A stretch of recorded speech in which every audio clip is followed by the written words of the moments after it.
kinds of beans, roasted corn, ground beef, all kinds of goodies. Sounds good. Soup Song for Love is serving up help for homeless families in Grand Prairie. I've been hearing a lot about it. Is it? All right, thank you so much. The annual event is a friendly soup recipe contest for local businesses and organizations. But it's also an important fundraiser because all the proceeds benefit Lifeline for Families.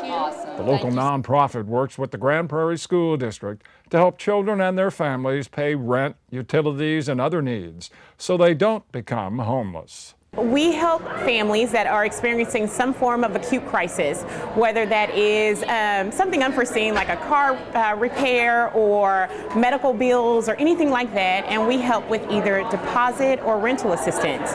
And so our approach is to alleviate some of that financial crisis. Last year, the organization was able to help nearly 150 families. For more information, visit lifelineforfamilies.org. Grand Prairie's main library is getting a facelift. The city's oldest, largest, and most centrally located public library facility will soon have an attractive new main entrance that will make it much more inviting and identifiable inside and out. There will be a new entrance here. It'll be taller. It'll have the word library lighted on the side. If you're on 161 or you're coming up Carrier, going north, that you'll be able to see and identify the building. Those are our biggest challenge is we want you to be able to recognize the building. We want to be able to, hey, we're right over here. Oh yeah, there's the library. So it just helps market the entire system and this building in particular. And unlike 8 years ago when the library had to close for several months during the last major renovation, it remains open while the work is underway, with customers being asked to use a temporary entrance at the other end of the building, allowing for the usual access to all the library's resources and services. And as an added bonus, everyone who comes in during the transition can also enjoy an eye-catching display of in-house artistry. So we had a temporary wall put up to block off the front entrance. Well, just this blank wall of sheetrock. And one of our employees, who's an artist, said, would you mind if I painted a mural up there? We're like, you know it's going to come down, right?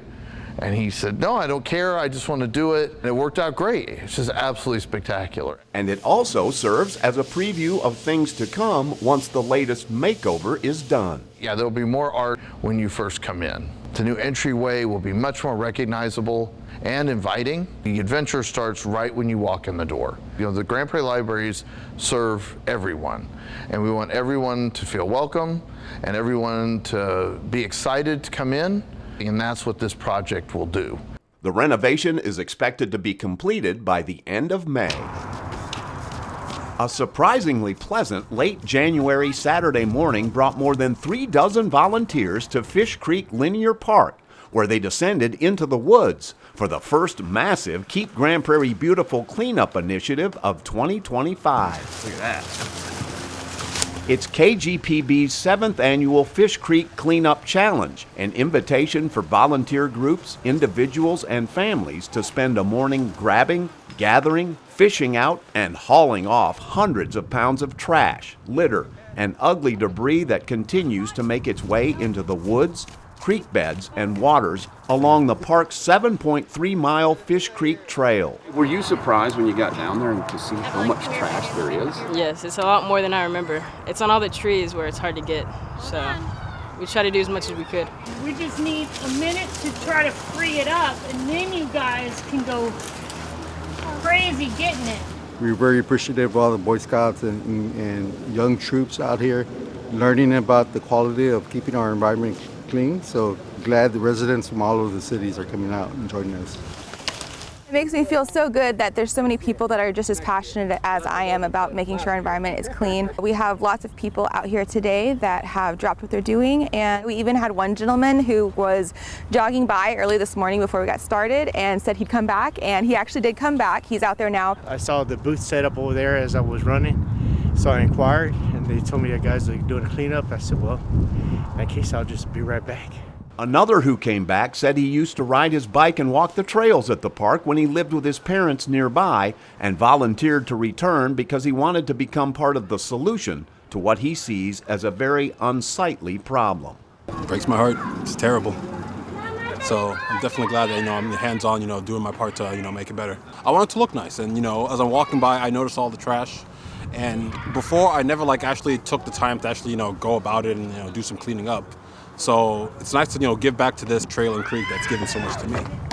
Basically, I just wish people would throw the trash in the trash cans instead of just throwing it on the ground or throwing it in the river. I mean, the trees are all twisted up with bags, and it's just, I love nature, and it just makes me kind of sad that, people don't just throw it in the trash can. We see it every day, and we could walk by it, but taking the first step and taking that initiative ourselves makes a big difference. And it has to start with ourselves and our teaching our children, teaching people that giving back in this manner helps us, helps the environment and the quality of life here in Grand Prairie. This year's Keep Grand Prairie Beautiful volunteer effort was responsible for removing 1,360 pounds of trash from the park.